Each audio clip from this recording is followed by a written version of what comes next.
Hello everyone, मैं आदित्य आपका अपने यूट्यूब चैनल आदि क्लासेस को स्वागत करता हूं। तो आज हम क्लास 11 का मैथ शुरू करने वाले हैं। ठीक है, उसका पहला चैप्टर सेट, उसी से शुरू करते हैं। ठीक है, आर एस अग्रवाल बुक से ही पढ़ाएंगे। ठीक है, जो भी क्वेश्चंस फंसते हैं, ठीक है, आप लोग कमेंट कर दीजिएगा और लाइक सब्सक्राइब कमेंट शेयर करते रहिए। ठीक है, जो भी प्रॉब्लम्स है कमेंट में जरूर बताइए हमें कि ये प्रॉब्लम्स हैं आप। ठीक है, जैसे कोई भी किसी भी चीज को लेके है, ठीक है, किसी भी जैसे अगर वीडियो में ही कोई प्रॉब्लम है तो भी बताएं, और क्वेश्चन में कोई प्रॉब्लम है तब भी बताएं। ठीक है, अगर मैं नहीं समझा पा रहा हूं तो भी बता सकते हैं। ठीक है, और लाइक जरूर करें। ठीक है, और अगर ऐसा नहीं है कि मतलब ऐसा है पसंद नहीं आ रहा है तो डिसलाइक कर सकते हैं। ठीक है, चलिए आगे चलते हैं, आज का चैप्टर शुरू करते हैं। आज का पहला चैप्टर यही है क्लास 11 का सेट, तो यही पढ़ेंगे सेट। ठीक है, सेट शुरू करने से पहले कुछ चीजें हैं जिनको जानना जरूरी है। तो पहले सेट का डिफिनेशन जान लेते हैं। A well defined collection of objects, मतलब ये कि किसी भी पर्टिकुलर ऑब्जेक्ट का कलेक्शन हो। एक क्या है कि कलेक्शन मतलब किसी भी चीज का कलेक्शन किया जाए। पर्टिकुलर ऑब्जेक्ट मतलब कोई भी एक ऐसे कह सकते हैं, किसी भी वस्तु की अगर कलेक्शन की जाए, ठीक है, उसके पर्टिकुलर ऑब्जेक्ट की कलेक्शन की जाए, एक मतलब उसका गुण प्रॉपर्टी के आधार पे बेस पे कलेक्शन की जाए, उसको सेट कहेंगे। जैसे होता क्या है, पहला ये एग्जांपल ले सकते हैं, सेट ऑफ इंग्लिश वॉवेल्स। तो क्या होता है इंग्लिश वॉवेल में? ए ई आई ओ यू, यही होता है ना। तो ये क्या है? एक कलेक्शन ही है ना, तो इसे क्या कहेंगे? सेट कहेंगे। एक क्या हो गया? सेट हो गया। ठीक है, ये क्या है? सेट है। ठीक है, चलिए तो सेट को ही पढ़ना हमें। और एक चीज और जान लें, ठीक है, इसमें कुछ चीजें छोटी छोटी हैं जिनको पहले जानते चलना हमें। ठीक है, पहली चीज ये कि जो ये जितने भी एलिमेंट है, मतलब जो भी ये लिखे हुए ए ई आई ओ यू, इन सबको एलिमेंट कहते हैं। क्या कहते हैं? एलिमेंट कहते हैं। यानी कि सेट का कुछ भी सेट मान लेते सेट ए है, इसका एलिमेंट है ए। ठीक है, तो क्या लिखेंगे? A is element of A, ठीक है, या फिर E is element of A, या फिर क्या है? I is element of A, O is element of A. ठीक है, और क्या है? U is element of A, ऐसे कुछ। ठीक है, तो एलिमेंट ये जो साइन बना ना, इसी को एलिमेंट कहते हैं, मतलब एलिमेंट का सिंबल कहते हैं। एलिमेंट का सिंबल है, ये याद रखना हमें। ठीक है, ई की ही तरह रहेगा, बस ये क्या है, ई कुछ ऐसे बनाते हैं हम लोग, लेकिन इसको क्या बनाएंगे? सी की तरह बनाएंगे और ई जैसा बना देंगे। ठीक है, सिंपल है, ऐसे कुछ सिंबल को याद रखना हमें। ठीक है, चलिए अब एक चीज और, कुछ और बातें हैं जिनको हमें याद रखना है। ठीक है, चलिए उसको देख लेते हैं, क्या चीज और है जो हमें याद रखना है। आप लोग बहुत पहले से पढ़ते आ रहे हैं, क्लास 9 10 में भी पढ़े हैं। ठीक है, चलिए याद रखना इन्हें, क्योंकि बार बार यूज हो सकता है इसका। ठीक है, तो पहला चीज ये एन, क्या है? एन। इसको क्या कहते हैं? एन क्या है? अभी तक एन से क्या समझते आए तुम? कैपिटल एन से क्या समझते आए? Natural number. तो ऐसे कह सकते हैं, set of all natural numbers. मतलब ये क्या है? एन क्या है? Set of all natural number, मतलब एक नेचुरल नंबर, सभी नेचुरल नंबर्स का सेट है। एन क्या है? सभी नेचुरल नंबर्स का सेट है। ठीक है, चलिए अब देखते हैं जेड के बारे में, कैपिटल जेड। तो कैपिटल जेड के बारे में अभी तक क्या जानते हैं? क्या जाने? इंटीजर है। किसको डिनोट करता है जेड? इंटीजर को, एन नेचुरल नंबर को। तो ये भी क्या हो गया? Set of all integer. ठीक है, या फिर ऐसे कुछ बना रहे, प्लस लगा हुआ, साइन प्लस का लगा रहे, तो ये हो जाएगा set of all positive integer. क्या हो जाएगा? Positive integer. साथ में नोट करते चलेंगे। ठीक है, क्योंकि ये सब बातें हमें याद रखनी है, बीच में बहुत सारे यूज इसके होंगे। ठीक है, इसलिए इसको याद करते चलना, देखते चलना, लिखते चलना। ठीक है, चलिए अब देखते क्यू, कैपिटल क्यू किसको डिनोट करता था? रेशनल नंबर्स को। ठीक है, तो ये क्या हो गया? सेट ऑफ ऑल, क्या हो गया? Rational number. ठीक है, अब यही जैसे प्लस लगा हुआ था, वैसे इस पे अगर प्लस लग गया तो क्या हो गया? ये set of all positive rational number. ठीक है, ऐसा भी कह सकते हैं अगर यहाँ माइनस लगा रहे हैं तो निगेटिव इंटीजर। ठीक है, अगर यहाँ माइनस लगा रहे हैं तो निगेटिव रेशनल नंबर। ठीक है, चलिए और होता आर को किससे जानते हैं आप लोग? रियल नंबर से जानते हैं ना। तो ये क्या हो जाएगा? सेट ऑफ ऑल क्या? Real number, set of all real numbers. ठीक है, उसके बाद आर प्लस अगर हो तो क्या हो जाएगा? Set of all positive real number होगा। ठीक है, उसके बाद क्या है? दो और नंबर्स हैं, उन्हें भी याद रखना हमें, कॉम्प्लेक्स नंबर और होल नंबर। होल नंबर को पहले ही बता देना चाहिए था, चलिए लिख लेते हैं। होल नंबर को किससे डिनोट करते थे? Capital W. तो ये क्या हो जाएगा? सेट ऑफ ऑल, क्या होगा? Set of all whole number, यानी कि सारे होल नंबर्स का ये क्या है? सेट है, डब्ल्यू। ठीक है, सी की अगर बात करें तो क्या? Set of all complex number, ठीक है, यही सब चीजें हैं, इन्हीं को याद रखना हमें। ठीक है, चलिए अब इन सबको रट के रखना है हमें, कहीं भी इसका यूज हो तो हमें क्या करना है? इसका शॉर्ट फॉर्म ही लिखना होगा।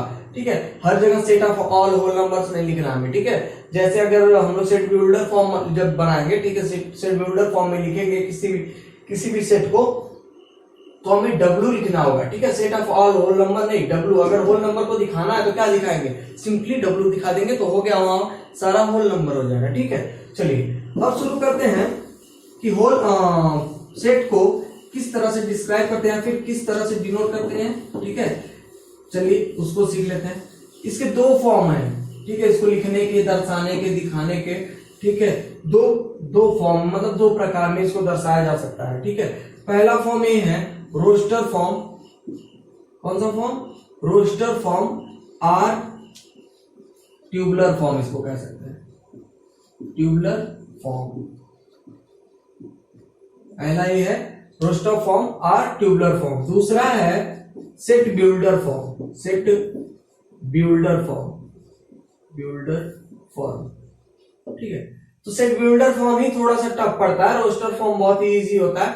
ठीक है, सेट बिल्डर फॉर्म ही थोड़ा सा टफ पड़ता है। तो पहले पढ़ते हैं रोस्टर फॉर्म के बारे में। ठीक है, रोस्टर फॉर्म में बस 2 ही 3 चीजें बातें हमें याद रखनी है, 2 ही 3 चीज का मतलब हमें ध्यान रखना है। जैसे इसका कर्ली ब्रैकेट में जो भी सेट को हम डिनोट करेंगे, जिस भी सेट को दिखाएंगे हम कर्ली ब्रैकेट में दिखाएंगे। किस ब्रैकेट में?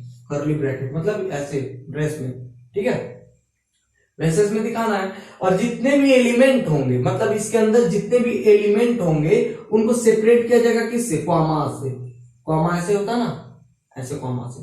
जैसे अगर हम कहें a इज इक्वल टू, एक मान लेते हैं कि a कोई सेट है, लिखा है set of all English vowel,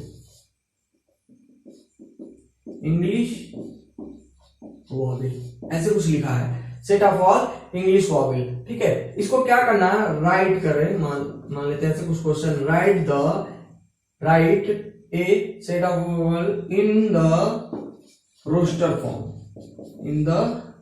form, यानी कि इसको किस में लिखना है? हमें रोस्टर फॉर्म में लिखना है। तो रोस्टर फॉर्म में क्या लिखेंगे? a is equal to curly braces बनाएंगे, मतलब कर्ली ब्रैकेट बनाएंगे। ठीक है, सेट ऑफ वॉवेल में कितने वर्ड्स होते हैं? 5 ना, 5 लेटर्स होते हैं ना। तो कौन सा? a। फिर क्या बताया कि एलिमेंट्स को किससे हमें सेपरेट करना है? कॉमा से। तो a, फिर e, फिर i, फिर o, फिर u। ये हो गया हमारा रोस्टर फॉर्म। बस सिंपली ऐसे दिखा देना हमें। ठीक है, रोस्टर फॉर्म ऐसे कुछ होगा। ठीक है, अगर ऐसे कुछ एक और एग्जांपल देख लेते हैं रोस्टर फॉर्म का ही। रोस्टर फॉर्म को पहले सीख लेते हैं, उसके बाद चलेंगे सेट बिल्डर पे।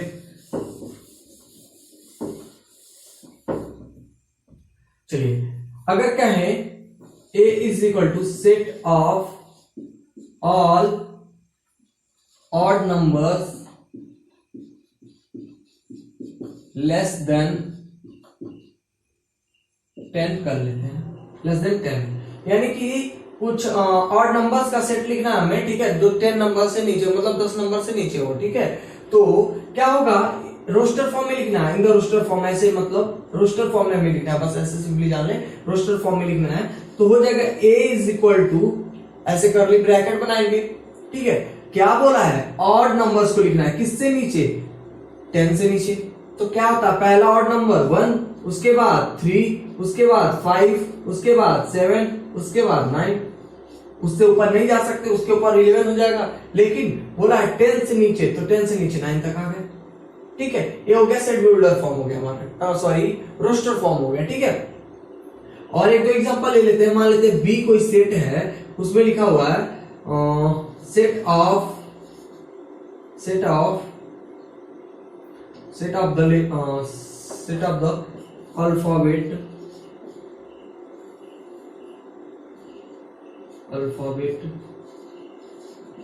ऑफ लेटर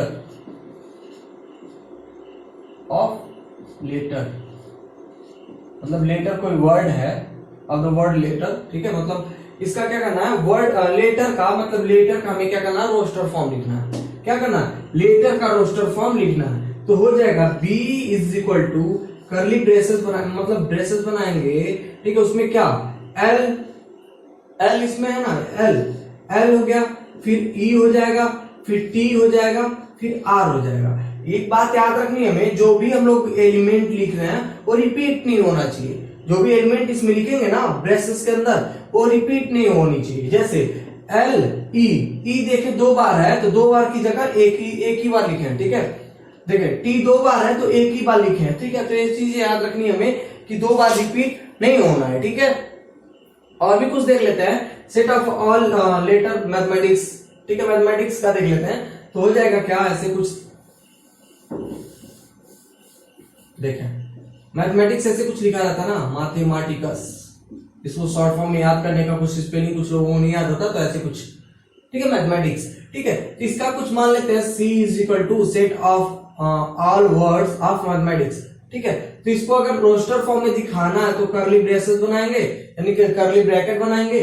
उसमें क्या लिखेंगे, पहला इसका एलिमेंट क्या है, M, दूसरा एलिमेंट A, फिर तीसरा एलिमेंट T, ठीक है, फिर उसके बाद H, उसके बाद E, फिर देखेंगे M फिर से रिपीट हो रहा है तो M को छोड़ देंगे, M रिपीट हो रहा था तो M को छोड़ देंगे। फिर आगे जाएंगे, A रिपीट हो रहा है तो A को भी छोड़ देंगे। फिर देखेंगे T भी रिपीट हो रहा है तो T को भी छोड़ देंगे।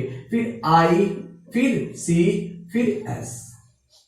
सेट बिल्डर फॉर्म में बस इतना ही कुछ करना होता है, सिंपली बस क्या करना है, जो भी कह रहा हो क्वेश्चन में, जो भी कह रहा है, कुछ भी कह रहा हो, वही चीज करना हमें, उसके एलिमेंट्स को बाहर निकाल के हमें लिख लेना, बस और कुछ नहीं करना है, ठीक है।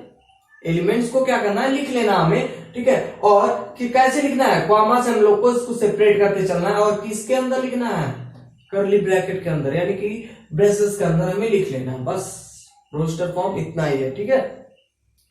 ठीक है, सिंपल सा है। अगर नहीं समझ में आता तो फिर बता दीजिएगा कमेंट में, ठीक है। आगे फिर बताते हैं आप set builder form. Set builder form थोड़ा सा टफ होता है, ज्यादा टफ नहीं होता है, ठीक है। सेट बिल्डर फॉर्म,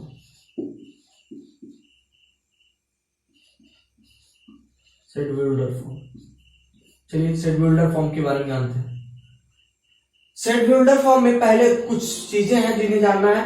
पहली बात तो ये करली ब्रेसेस बता दिए हम लोग, हाँ सॉरी बता दिए हम, ठीक है। तो ब्रेसेस, ठीक है, इसको बता दिए, ठीक है। इसको तो लगाना ही लगाना, चाहे रोस्टर फॉर्म हो चाहे सेट बिल्डर फॉर्म हो, इसमें लगाना है, ठीक है। ये हो गया। दूसरा चीज होता है सच दैट, इसको ऐसे भी लिखते हैं, बड़ा सा एक लाइन बना देते हैं ऐसे, ठीक है, ये भी होता है। तो इसको क्या कहते हैं, सच दैट, क्या कहते हैं, सच दैट, ठीक है। आगे देखें, कुछ लोग ऐसे ऐसे भी बनाते हैं, एंड इसको कहते हैं, क्या कहते हैं, एंड, या फिर लिख लेते हैं सिंपली एंड लिख लेते हैं, सिंपली क्या करते हैं, एंड लिख लेते हैं। और एक चीज ये होता है, ये क्या होता है, इसका मतलब वेयर, इसका मतलब क्या होता है, वेयर। और एक पहले ही बता चुके हैं एलिमेंट के बारे में, ये होता है क्या, एलिमेंट, ठीक है। इतनी चीजें हमें याद रखनी है, ठीक है। ब्रेसेस और सच दैट और एंड और वेयर और एलिमेंट, इतनी चीजें हमें याद रखनी है लिखने के लिए, कुछ भी कोई भी सेट बिल्डर फॉर्म, ठीक है, कन्वर्ट करने के लिए फिर बनाने के लिए। ठीक है, चलिए कुछ एग्जांपल देखते हैं इस पे। एग्जांपल है एक,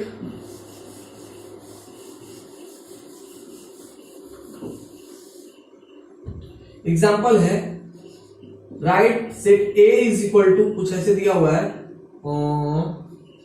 1 2 3 4 5 6 7 8। ठीक है, इन द किसमें लिखना है हमें, सेट बिल्डर फॉर्म में। ठीक है, राइट सेट ए इतना in the set builder form. ठीक है, मतलब सेट बिल्डर फॉर्म में इसको लिखना है हमें। ठीक है, तो सेट बिल्डर फॉर्म में लिखने के लिए पहले तो A is equal to curly braces बनाएंगे, इसमें भी बनाएंगे कर्ली ब्रेसेस। ठीक है, अब मान लेते कोई एलिमेंट एक्स है, कोई एलिमेंट एक्स है सच दैट, मतलब देखें एक्स सच दैट, ठीक, x इज इक्वल टू, देखेंगे यहाँ पे तो क्या हो रहा है, क्या हो रहा है 1 2 3 4 5 6 7 8 ऐसे बढ़ते जा रहा ना, यानी कि नेचुरल नंबर है हमारे पास। ठीक है, x is equal to n लिख सकते हैं, यानी कि ये क्या है, नेचुरल नंबर है। ठीक है, ऐसे लिख सकते हैं। लेकिन देखेंगे यहाँ, सॉरी एलिमेंट लिखेंगे, एलिमेंट ना, x जो है एलिमेंट है ना यार नेचुरल नंबर का, सॉरी सॉरी। ठीक है, x जो है एलिमेंट है नेचुरल नंबर का। ठीक है, तो नेचुरल नंबर का एलिमेंट हो गया एंड, या फिर वेयर भी लिख सकते हैं, एंड क्या, कहां से कहां तक, ये भी तो दिखाना पड़ेगा हमें, x कहां से कहां तक है, x सॉरी कहां से कहां तक है, तो कहां से कहां तक है x। ठीक है, कहां से शुरू हो रहा है और कहां खत्म हो रहा है, ये भी लिखना हमें। तो क्या हो जाएगा, x लेसर देन 9 लिख सकते हैं, x लेसर देन 9 लिख सकते हैं। ठीक है, और अगर शुरू भी लिखना है तो क्या लिख सकते हैं, greater than 0, x is greater than 0 and lesser than 9 लिख सकते हैं ना, ऐसे देखो, देख लो 0 से बड़ा है x 1 2 3 4, फिर 9 से छोटा है यानी कि 8 से। ठीक है, ये हो गया हमारा सेट बिल्डर फॉर्म। ठीक है, और एक दो एग्जांपल लिख लेते हैं, जैसे एक एग्जांपल और है एक ऐसे कुछ 1/2 2/3 3/4 4/5 एंड 5/6 6/7 7/8 फिर 8/9 ऐसे कुछ। इसको भी क्या करना है, सेट बिल्डर फॉर्म में लिखना है। तो क्या लिखेंगे, a इज इक्वल टू, इसको b मान लेते हैं, b is equal to x such that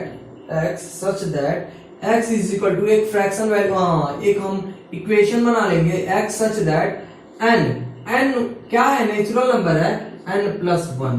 अगर देखें n की वैल्यू अगर 1 रखें, हम ऐसे ही समझ ले, पहले n की वैल्यू 1 रखें तो 1 हो गया है, अपॉन 1 + 1 2 हो जाएगा, फिर अगर 2 रखें तो 2 + 1 3 हो जाएगा, फिर 3 रखें 3 + 1 4 हो जाएगा, ऐसे कुछ होगा।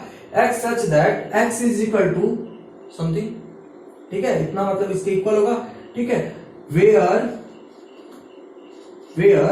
n क्या है, n क्या है, देखें यहां से क्या है, n जो है छोटा, मतलब n जो है बड़ा है किससे, 0 से, और क्या है, greater or equal to 9 sorry 8, greater or equal to 8, greater or equal to 8 ऐसे भी लिख सकते हैं, या फिर लेसर है ना, सॉरी लेसर है, ठीक है, या फिर लेसर देन 9 लिख सकते हैं, लेसर देन 9 लिख सकते हैं, लेसर देन क्या लिख सकते हैं, 9 लिख सकते हैं। ठीक है, समझ में आई बात, सिंपल है, कुछ ज्यादा प्रॉब्लम तो नहीं क्रिएट कर रहा, बहुत सिंपल है। ठीक है, ऐसे भी लिख सकते हैं हम। ठीक है, और एग्जांपल में क्या लिख रखा है कि 1 के इक्वल या फिर ग्रेटर है, और यहां से ऐसे कुछ ऐसे 8 लिख रखा है, ऐसे भी लिख सकते हैं, अपनी मर्जी, जैसे मर्जी वैसे लिख। ठीक है, ऐसे कुछ मतलब है कि हमें याद रखना है, बस यहाँ जो भी ये बना रहे हैं, इक्वेशन जो बना रहे हैं उसको फॉलो करा देना इसके अनुसार। ठीक है, इससे फॉलो करा देना है कि हमारा अगर क्वेश्चन ऐसे बनाना चाहे हम, अगर ये चीज दी जाए, यानी कि सेट बिल्डर फॉर्म दी जाए और कहा जाए कि इसे रजिस्टर फॉर्म में कन्वर्ट कीजिए, तो कन्वर्ट कर सकें, अगर करें तो ऐसा कुछ आंसर मिल जाए हमें। ठीक है, यही चीज करना है हमें। ठीक है, चलिए एक दो और एग्जांपल देख लेते हैं, एक दो और एग्जांपल देख लेते हैं। इस पे बहुत सिंपल सा है, बस यही है, थोड़ा सा अगर नहीं समझ आता ना तो समझ में नहीं आता, सेट बिल्डर फॉर्म में ही थोड़ा सा है जो टफ है। ठीक है, ये सबके लिए रहता है। ठीक है, चलिए C इज इक्वल टू, मान लेते हैं 2 3 4 6 7 8 and then 12 and then 24, ठीक है, ऐसे कुछ है, ठीक है, ऐसे कुछ है। तो देखेंगे यहां पे देखेंगे अगर 1 भी है, देखेंगे 1 2 3 4 6 8 12 24, अगर इतनी वैल्यूज हैं तो एक कैसी वैल्यू है, मतलब ऐसे सोचना पड़ेगा ना कैसी वैल्यूज हैं। तो अगर देखें लास्ट वाला जो टर्म है इसका, लास्ट वाला एलिमेंट है, सॉरी, जो लास्ट एलिमेंट है कितना है 24, और 24 को सारे वैल्यू डिवाइड कर रहे हैं सब, कोई ऐसा नहीं जो डिवाइड ना कर दे इसे, देख लें, यानी कि ये जितने भी वैल्यू लिखे हुए हैं 24 के फैक्टर हैं, क्या है 24 के फैक्टर हैं, ठीक है। तो ऐसे लिख सकते हैं C इज इक्वल टू, ठीक है, x such that x is equal to, या फिर x is element of the factor of,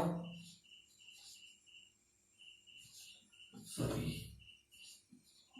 the factor of कितना 24, द फैक्टर ऑफ 24, यानी कि x जो एलिमेंट, x क्या है एलिमेंट है 24 का, 24 के फैक्टर का, ठीक है, देख लें 24 के फैक्टर का एलिमेंट है ना, सिंपल है। चलिए एक दो क्वेश्चन और सॉल्व कर लेते हैं, उसके बाद इसको छोड़ देते हैं, ठीक है। ऐसे भी कुछ लिखा है जैसे x is element of n, ये भी लिखा है, तो ऐसे कुछ ऐसे भी लिख सकते हैं, ऐसे भी लिख सकते हैं, सिंपल सा डायरेक्ट लिख सकते हैं, ठीक है, ज्यादा सोचने की वो नहीं है, आप जैसे लिखना चाहें वैसे लिख सकते हैं, बस उसका कुछ मीन निकलना चाहिए, उसका कुछ मतलब निकलना चाहिए, ठीक है, उसका कुछ मतलब निकलना चाहिए, ठीक है। x जो है एलिमेंट है किसका, जो फैक्टर ऑफ 24 इसका एलिमेंट है ना ये x, देख ले, ऐसे भी कुछ हो सकता है, ठीक है, समझ में आ रहा है, बहुत सिंपल सा है यार, कुछ नहीं, बस ऐसे ही कर लेना है, जैसे अच्छा लगे, जैसे लिखना चाहे आप, जैसे लिख पाए आप वैसे लिख सकते हैं, ठीक है। चलिए एक क्वेश्चन और है, उसको देख लेते हैं, उसके बाद इस लेक्चर को ही खत्म कर देते हैं। -6 -4 -2 0 4 6 8, ऐसे कुछ। इसको क्या करना है, शेड्यूलर फॉर्म में अगर लिखना है हमें तो क्या लिखेंगे, x सच दैट x। अब देखें यहाँ पहले यहाँ देखें, छोड़े इसको, पहले देखें कि क्या है ये, ठीक है। यहाँ देखेंगे तो मल्टीप्लाइड है हर वैल्यू में 2 से, मल्टीप्लाइड है, देखें 2 हर जगह मल्टीप्लाइड है ना 2 से। तो क्या कर लें, ऐसे कुछ लिख सकते हैं x is equal to 2n, अगर 1 का मल्टीप्लाई कर देंगे तो 2 मिल जाएगा, 2 का मल्टीप्लाई करो तो 4, 3 का मल्टीप्लाई कर दे तो 6, ऐसे कुछ मिलते जाएगा, ठीक है, 4 का मल्टीप्लाई करो 8 मिल जाएगा, ऐसे मिल जाएगा। तो हो जाएगा x such that x is equal to 2n where n। अब n को बताना हमें कि कहां से कहां तक लाई कर रहा है, कहां से कहां तक लाई कर रहा है, तो बताना पड़ेगा। मतलब n की तो वैल्यू समझ में आ गई कि n अगर 2 का मल्टीप्लाई n से करते हैं तो क्या आएगा उसका, 2 4 ऐसे कुछ 6 आ जाएगा, मतलब उसकी जो वैल्यू आएगी, ठीक है, वो क्या आएगी, इवन नंबर से आएगी, ठीक है। लेकिन n तो बताना पड़ेगा कहां से कहां तक लाई कर रहा है, n कहां से कहां तक लाई कर रहा है तो बताना ही पड़ेगा हमें, ठीक है। ऐसा भी लिख सकते थे, यहाँ पे ये भी इंटीजर है ना, इंटीजर भी बता सकते थे, लेकिन ऐसे ही लिख ले डायरेक्ट, इंटीजर ना बता के लिए भी लिख सकते हैं, कोई दिक्कत नहीं इसमें, ठीक है। चलिए तो क्या करना अब हमें, देखें यहां से, हाँ अब यहां देखें n कहां से शुरू हो रहा है, इधर से देखें तो कहां से शुरू हो रहा है, 0 1 2 3 से शुरू हो रहा है, तो यहां लिख लेंगे -3 से शुरू हो रहा है, and -3 lesser or equal to, यानी कि या तो इसके इक्वल होगा या इससे कम होगा, समझ में आया, देख लें, अगर इसके इक्वल कर लें तो -3 हो जाएगा n की वैल्यू, तो -3 इंटू 2 -6, फिर 2 हो जाएगा, 2 इंटू 2 4, फिर 2 1 हो जाएगा, ऐसे कुछ, फिर 0 हो जाएगा, फिर आगे कहां से कहां तक, आर इक्वल टू 4 तक, देख लें 4 तक जाएगा तो क्या हो जाएगा, ठीक है, समझ में आया, नहीं आया, सेट बिल्डर फॉर्म में ऐसे थोड़ा सा प्रॉब्लम होता है, ठीक है। खुद से जब प्रैक्टिस करेंगे, खुद से लिखना शुरू करेंगे तो होगा ये अच्छे से, ठीक है। और डरना नहीं है यार, ये भी सही है, ठीक है। और अगर कुछ और लिखते हो आप, वो भी सही है। मतलब ये जो लिखा हुआ है ना, ये जो लिखा हुआ है, ये जो लिख रहे हैं हम लोग, इसका मतलब निकलना चाहिए। अगर कोई और इसको देख ले तो इस रोस्टर फॉर्म में कन्वर्ट कर सके, इसको क्या कर सके, रोस्टर फॉर्म में कन्वर्ट कर सके, ऐसा लिखेंगे आप, ऐसा लिखेंगे आप। ये नहीं कि डर के देख लिया, अरे तरीके कैसे होगा कैसे नहीं होगा, ऐसे नहीं कुछ, ठीक है। अब ऐसे अगर लिख लिया तब भी होगा। अगर ऐसे देखें तो इंटीजर है तो ऐसे भी लिख सकते हैं, where n is element of Z, integer है ना, तो इंटीजर के दिखा सकते हैं कि एलिमेंट है, एन एलिमेंट है इंटीजर का, ठीक है। ऐसे भी लिख सकते हैं, मतलब बहुत से टाइप है, जैसे लिखना चाहें आप ऐसे भी लिख सकते हैं, सिंपल सिंपल, ठीक है। चलिए, मतलब ये है, सिंपल सा फंडा ये है सेट बिल्डर फॉर्म लिखने का, कि उसको अगर कन्वर्ट करना चाहें हम रोस्टर फॉर्म में तो कन्वर्ट सिंपली कर सके, कोई टेंशन के, मतलब कोई टेंशन ना होने पाए। अगर हम यहां से कन्वर्ट करना चाहें तो देखें x is equal to 2n हो गया, एक हमारे पास क्या मिल गया, इक्वेशन मिल गया हमें, x is equal to 2n, ठीक है। और यहां बताया जा रहा है कि n जो है -3 के बराबर है, तो n जो है -3 के बराबर इंटू 2 -6 हो जाएगा, फिर -2 हो जाएगा इंटू 2 हो जाएगा, यानी -4 हो जाएगा, फिर कितना हो जाएगा 0 हो जाएगा, फिर कितना हो जाएगा 0 सॉरी 2 हो जाएगा ना, -1 इंटू 2 हो जाएगा तो हो जाएगा -2, फिर 0, फिर ऐसे चलते जाएंगे, होते जाएगा, ठीक है। मतलब ये मीन निकलना चाहिए, उसका मतलब निकलना चाहिए। सेट बिल्डर फॉर्म ऐसे कन्वर्ट करेंगे, ऐसे बनाएंगे, ठीक है। चलिए, तो इसी के साथ इस लेक्चर को समाप्त करते हैं। अगले लेक्चर में हम लोग कुछ और पढ़ेंगे, ठीक है। कुछ एम्प्टी सेट्स हैं, फिर इनफाइनाइट फाइनाइट सेट्स हैं, अभी बहुत सारे सेट्स बचे हुए हैं, मतलब बहुत सारे टाइप्स बचे हुए हैं, उन लोग को पढ़ना है, ठीक है। चलिए, तो इसी के साथ इस लेक्चर को समाप्त करते हैं, और जो भी प्रॉब्लम हो प्लीज कमेंट कर दीजिएगा। सब्सक्राइब अभी तक नहीं किया तो सब्सक्राइब कर लीजिएगा, ठीक है, ताकि आप लोग को जो भी हमारी वीडियोस अपलोड हो, ठीक है, आप लोग के पास पहले पहुंच जाए, ठीक है, या फिर उसका नोटिफिकेशन आपको मिल जाए, ताकि आप कभी भी जब भी समय मिले आप देख सकें या फिर पढ़ सकें, ठीक है। चलिए, इसी के साथ थैंक यू।